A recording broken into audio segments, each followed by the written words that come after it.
புட்டு கேவுரு மாவு புட்டு. கேவுரு மாவில் உப்பு லைட்டாக போட்டு தண்ணி தெளித்து கையில் நல்லா பிடிச்சி ஈரப்பதம் வர்ற அளவுக்கு பார்த்து உளுத்து கொட்டி இட்லி கூடால தட்டு வச்சு அது மேலே துணி ஈர துணி போட்டு வச்சு அவிக்க வேண்டியதான் புட்டு. அவிச்சு கொட்டி வெல்லத்தை சீவி போட்டு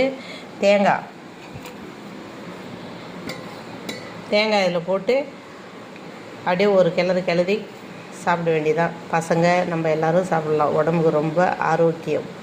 கேவுரு மாவு புட்டு. இன்றைக்கி எங்கள் வீட்டில் கேவுரு மாவு புட்டு. இவருங்க எனக்கு ஒரு உண்டை கொடுத்தாங்க, சாப்பிட்றேன். நீங்களும் செஞ்சு பாருங்கள், சூப்பராக இருக்குது.